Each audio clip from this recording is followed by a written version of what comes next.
Hi, everyone. This is the Perspective with Viv podcast. My name is Viv, and welcome to the show. Today's title is Dream and Breathe with Aneta Kuzma. Aneta Kuzma is a former corporate leader turned transformational coach who helps high achievers get unstuck, rediscover their purpose, and build lives rooted in passion, wellness, and peace. After burning out from chasing external success, she began her own healing journey, one that led to the launch of the Adelian Kuzma Group in 2019. Through a holistic blend of coaching, breathwork, mindfulness, and wellness consulting, Anita supports individuals and organizations in reducing burnout, cultivating balance, and living the width of their lives, not just the length. That really stayed with me when I read it the first time. I was like, width? So we're going to get into that. Welcome, Anita. Hi. Thanks for coming on the show. Viv, thank you so much for having me. I'm so excited to be here with you. It's my pleasure. Let's dive into the questions. Of So, course. you speak about helping people get unstuck. What was the first moment you realized you were stuck, and what started to shift things for you? Such a great question. I think I realized I was stuck. I was in getting my MBA. I was in banking for a long time, and we had to write a 20-page paper on our life vision. And I'm telling you, that was such a hard assignment because up until that point, I never questioned whether what I was doing and where I was I what I should be doing and my purpose. And when I started to work on that paper to really dream about the next decades of my life, because I think I was around 39 or 40 at the time, um, I realized, wow, I've been on this path in this course, and I don't think it's the right one for me. And then I spent probably the next, let's see, less than 10 years trying to figure out what that was, and then finally deciding to leave corporate and start my own business. Wow. So what you're saying is that you were a graduate student that just entered the corporate world, and you were there for a couple of years. And all through those years, did you have an inner knowing that you sort of ignored? I did. I had an inner knowing that showed up as physical symptoms, as Hmm. burnout, as I had this feeling of guilt for being grateful for all the blessings in my life, but also realizing that I also wasn't content, that I wanted more, that I wanted something different, that something was missing. And I think sometimes as women, we have that guilt because we think, well, I should be so grateful. I have all these wonderful things. I have a beautiful family. I have a great job. I've been so blessed. And yet the inner knowing was saying, but there's something missing. Wow. That's so profound. Thank you for sharing that. So you help people remember how to dream again. How do you do that? Mm, that's one of the things that was the hardest for me. I think when I hired my coach, um, it was really difficult to imagine life any different than it was because so long, we as kids, we might have some dreams, but then we start school and then we start on a path and we start on a journey of the things that we think we're supposed to be doing.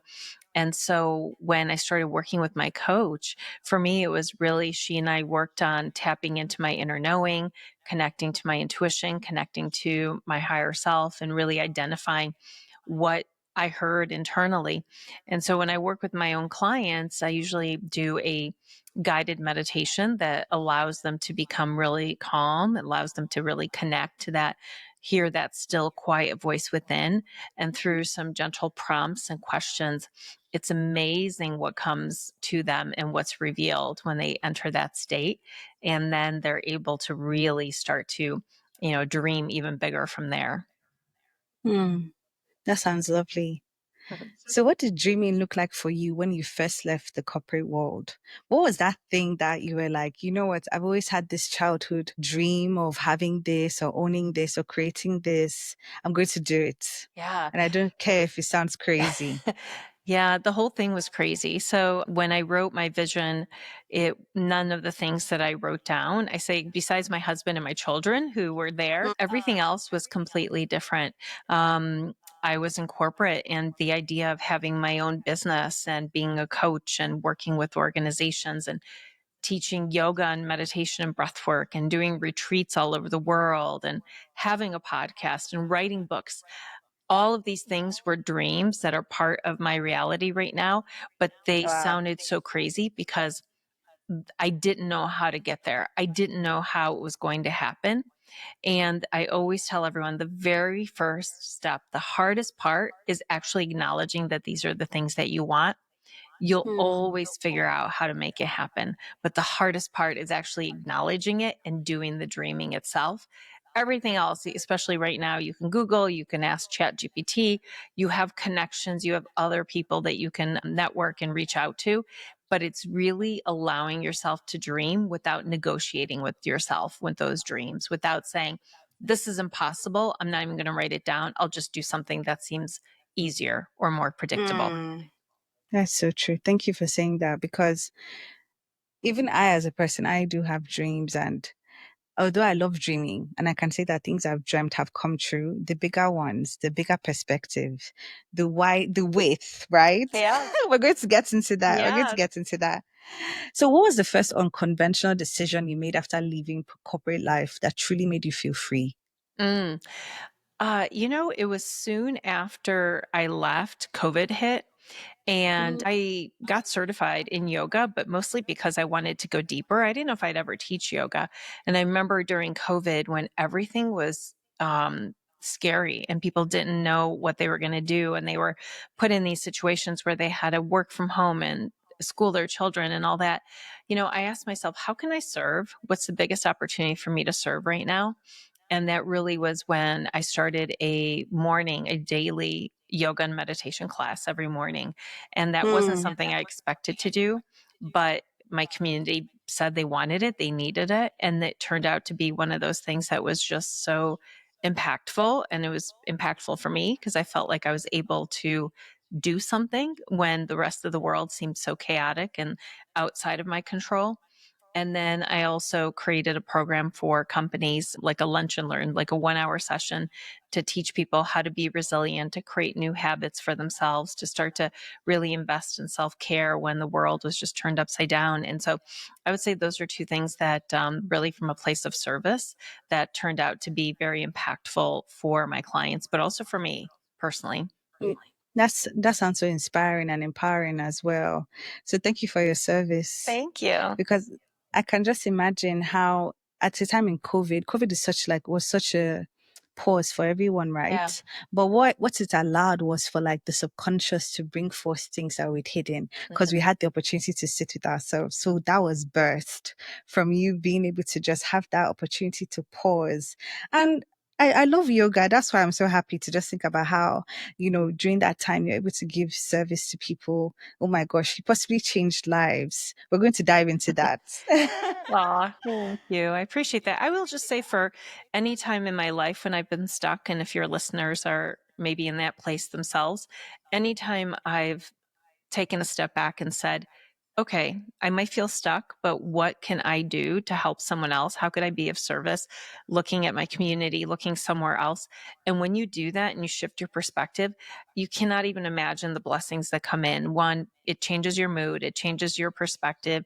You feel like you're helpful, you're doing something that's within your control. And always, always, always, it ends up being something that just shifts everything and gets you unstuck as well. Thank you for sharing that. What makes people forget their dreams? I think fear. It's we don't always necessarily forget them, but we try to ignore them. We try Mm. to distract ourselves from the voices that tell us that there's something else because we get so scared. Sometimes the dreams are so big, we want to focus in on how and what instead of our why, instead of why do we have these dreams to begin with. And if we can shift our perspective and say, why do I care about this? Why is this so important? How can I fall in love with this dream even more? We'll figure out the rest. But when we're focused just on, I don't know how to do this, or I'm really scared, or what if it doesn't work out, we usually don't take action on them. I think that's a beautiful answer. And this is where I will encourage my listeners, as I always have with episodes that I've recorded.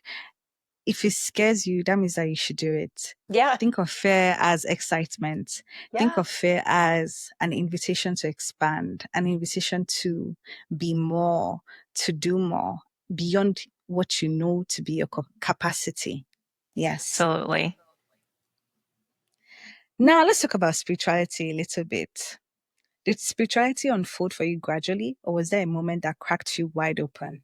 Mm. I think I've always had such a connection to the divine, which I call God, from a young age, and just seeing so many examples within my family of strong women, specifically connecting with God and the divine in very personal ways.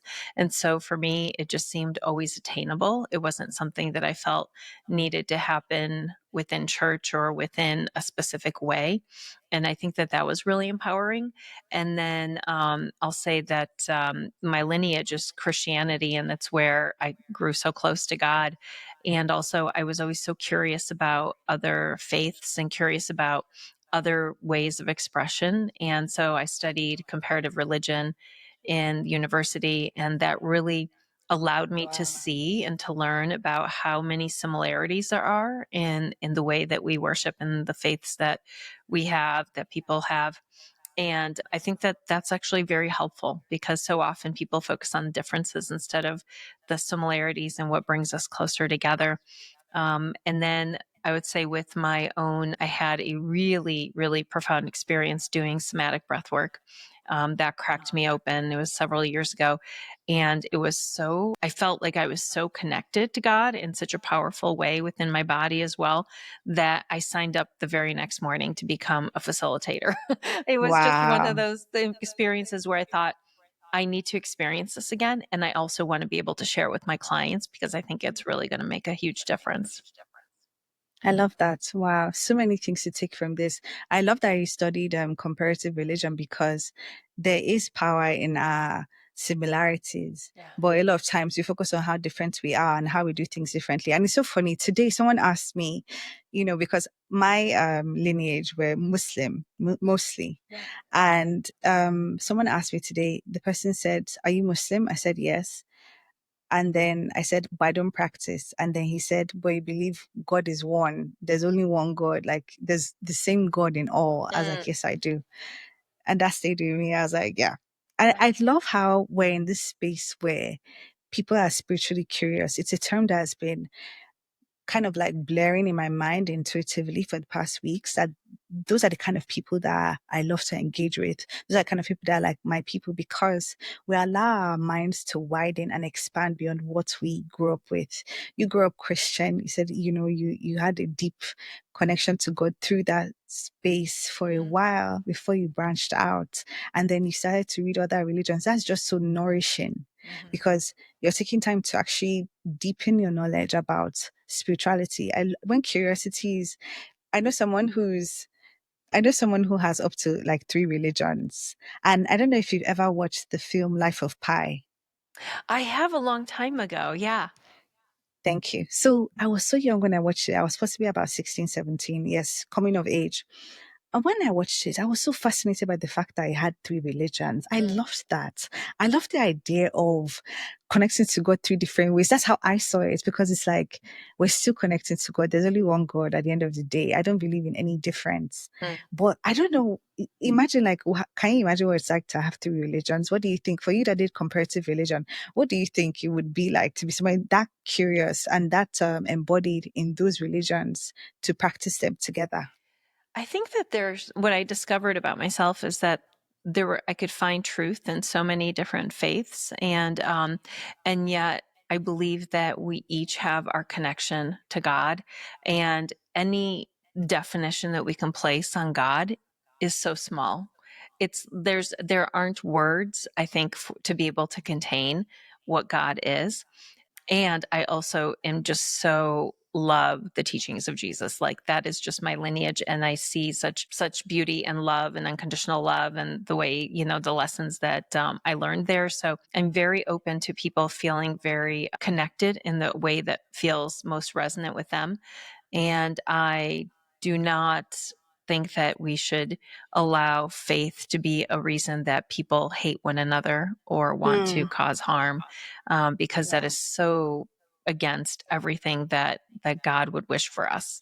And so, Yes. Mm. but the more we learn, I think the more we are understanding, and the more loving we are to others, and the more open we are without judgment, which is also extremely important to me.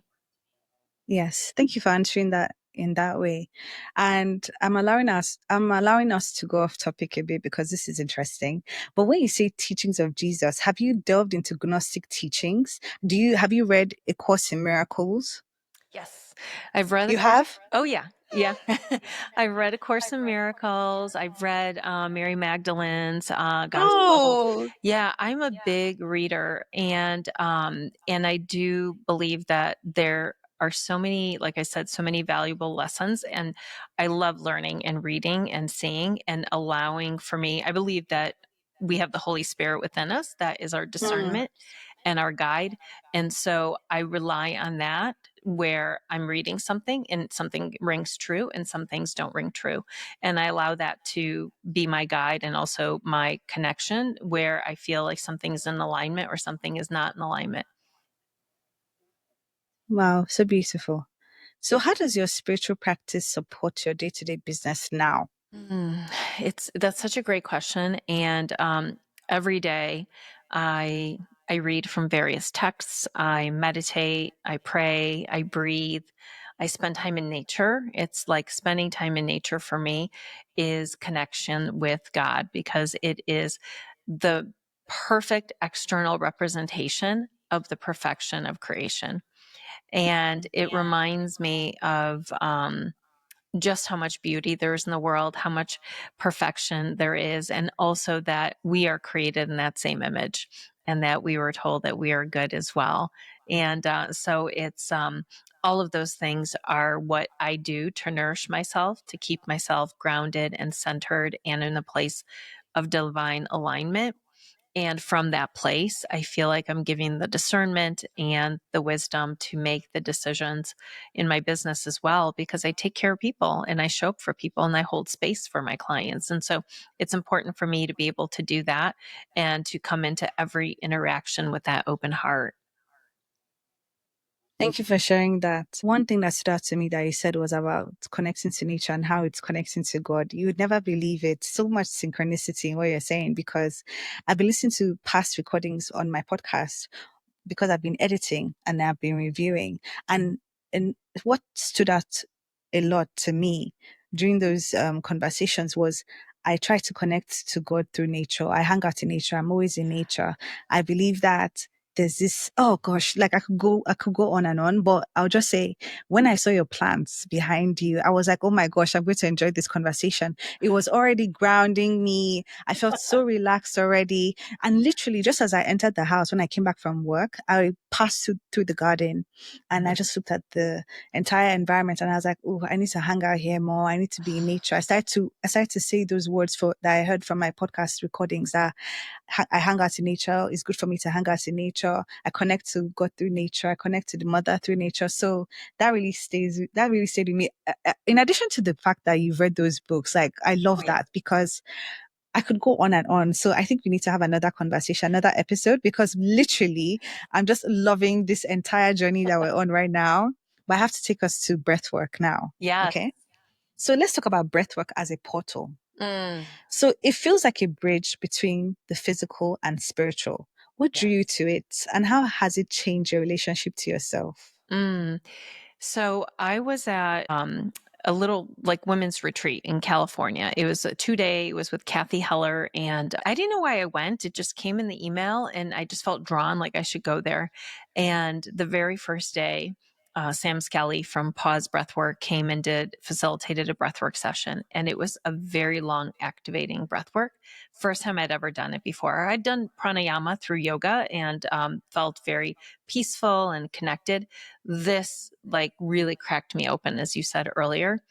And it did for me feel like we're making the veil between the physical space and the spiritual like so thin when you do breath work, because you are so embodied, and the mind is so quiet that you start to feel emotions. You start to feel things moving through, the energy shifting. And for me, it was such a release. It was such an emotional release. And every single time that I've done breath work has been a completely different experience. Every time I've facilitated breath work for clients, for people, they've had a different profound experience. I mean, it could be physical, it could be emotional, it can be absolutely releasing trauma and transformational. And I do believe that it connects us to the divine. It brings us to a place where I've had clients that have had very psychedelic experiences, where they've had images and things that have happened that um, just using breath that they didn't expect, and people who have really been able to release a lot of things that has been stored in their body for a long time. And so there's so much power there. And I think that with anything, the intention you set behind something is very important, and also the setting for where it is. So I always bring in a lot of prayer, a lot of protection, a lot of, love into the space, making the person as comfortable as possible, setting the expectations of what could happen, giving them an opportunity to set their own intention, and always reminding them that they are in control of their own experience. If anything feels unsafe at any time, they can stop, they can shift, they can do whatever they need to do. But it's magical. It's so powerful. Thank you for sharing that. The whole time you're speaking, I just felt like I needed to breathe because I could relate to what you were saying. I've done a lot of breath work. I used to go for breath work sessions a lot, and I knew somebody that was a breath work facilitator. So when we would all have communal sessions, Yeah. I experienced profound feelings in the group, in one-on-ones. And I can say that, yeah, it does really shift you in different place. I really love lion's breath. And the Mm. one where you alternate the nose like Oh, yeah. this. What Yeah. do they call that, please? Anuloma Viloma. Oh, wow. Yeah. I didn't know that. Or alternate nostril breathing in English. Okay. Thank you. So I do those when I can. Yeah. But what was my point? My point is that lately I've realized something. I avoid connecting to spirit through my body. Mm. So let's say I'm in a space and they just happen to be doing like, I know that they're going to have this wellness session. I'm just going to be like, oh, don't worry, I'll just stay behind, you know? Mm. And I've noticed that it's just when you said it that it clicked because it's like I know what I experienced when I've had, even when I've done like some other sessions, different kind of modalities, there's always tears. Like I always just end up Yeah. crying for some reason. Yeah. And I guess because I'm not a natural crier, I can understand why that happens. But because I'm not a natural crier, I tend to avoid that because that's just not my natural disposition. Mm. So thank you for saying that. And all through time when you were talking, I was just remembering because I'm really hearing a lot of whispers today. A voice that I heard was saying, you need to take time for yourself. That was the message I got in Oh, a reading last week. You need to take time for yourself. You need to have a few minutes to yourself. And I was like, oh, but I did something on Sunday. And, I thought to myself, well, today is Tuesday. Are you going to wait till yes. next? I'm glad you're getting those messages, Viv. That should be daily as much as possible. Wow, that is so it's not my norm, but Yeah. I will explore that. Just from what you said, it was just activating. So thank you for sharing that. Yeah, of course. Yeah. Now, you talk about practicing the courage muscle. What Mm. what does that mean? It means that so many of us don't take action because we're scared. And it could be over the smallest thing, the fear of being seen, the fear of posting something, the fear of speaking up when we don't agree. There's so many things every single day that sometimes we stop or we doubt ourselves or we question or we don't say yes because we're scared. And I say practicing the courage muscle means choosing to do something that is a little bit uncomfortable, that might be a little bit scary every day. And the more we do that and the more you practice, the easier it is to be able to start doing it in bigger ways too. So we don't have to Hmm. do something really big. It could be small. It could be allowing yourself to cry in the breathwork session, right? That could be practicing your courage muscle. It True. could be saying yes to an invitation where you feel a little uncomfortable because you don't know that many people. It could be deciding to record yourself and put a reel out there about something you feel very passionate about. It could be talking about God like we are right now in a way that, without worrying what other people might think and how it will be perceived. So it's just deciding to say, you know what, this might feel a little uncomfortable, but I feel called to do it anyway, and I'm not going to say no, because I'm not going to allow fear to win today. So true. Thank you for that. What's one breathwork practice that you'd recommend daily for somebody Mm. that's interested? Yeah, the easiest thing you can do is to move into the parasympathetic nervous system, which is the regulated nervous system. You could do 3 deep breaths. And of course, I like to do this for longer, but just inhale through the nose, open the mouth, and exhale slowly. You do 3 deep breaths like that. You will move from the sympathetic, which is the fight or flight or freeze or fawn, and move to the parasympathetic. And if you can do that for a song, like maybe put a song on that you really like that's very soothing, and just do it for the length of the song, just breathing in through the nose, out Wow. through the mouth, it is life changing. It will feel Wow. so good, so relaxing, and you'll feel different at the end of it. Thank you for that. I'll definitely be trying that out. Yeah, it's a Thank simple you. one. You don't have to Yeah. count, you don't have to do anything. It literally is just in through the nose, out through the mouth. And the slower that you can make the exhale, the better, because that's really where all the Mm. benefit comes from. Okay. Thank you. Noted. Final message. For the person listening who feels burnt out, unsure, and disconnected from their inner dreams, what's the one truth you want them to remember today? Mm. So it's really hard to stay connected if you're burned out. And so the Mm. first thing I always tell people to do is to start getting better sleep. If you're burned out, the first thing to do is really start to focus in on your sleep, because that's when that's when we renew our energy, that's when we rest, that's when we're able to really focus in on repairing and restoring everything that we need. So that's the first thing I would say. The second thing I would tell people to do is to then, once you're sleeping better, is to just wake up early and give yourself space. Instead of rushing into work or looking at your phone or starting to work on someone else's agenda of what they want you to do, focus in on connecting. I call it the date with the divine for myself. My time in the morning, when I'm outside or I'm journaling or I'm doing all the activities that really feel nourishing to me, that is my time. That's my space. That's what I need to do to connect with myself and with my creator. And that really sets the tone for the day, my priorities, my energy, all of those things. And then I would say, if you really still now, once you're taking care of yourself and you've started those self-care practices, then you're able to start dreaming, and you might need the help of somebody. You might want to reach out to someone and work with them to really help you write what that is and get closer to some of those questions. I have a free assessment on my website. It's called Live the Width of Your Life Assessment. And it's really a great way to capture, like, how satisfied are you with all these different areas of your life? And then what would it look like to redefine success in those areas? That's a great place to start. Like, if you're not that satisfied with your health, for example, and then it's like, well, what does success look like? Maybe it means having clarity of thought. Maybe it feels like having better movement in your body. Maybe it's making better food choices. So it's different for everybody. So I'd say that's a great place for people to start. And then from there, you just can start creating action plans and just taking one tiny step every single day in the direction of your dreams. You will, that consistency over intensity will always win. That's that's it. 1% better. That's the motto. 1% better every day. Thank you so much. This was a wonderful conversation. I thoroughly enjoyed everything: breathwork, spiritual curiosity, religion, and I hope to have you again on the show just Oh, to I love continue it, the Viv. conversation. Okay. I would love that as well. So thank you and see you soon. Bye, Thank you. listeners. You're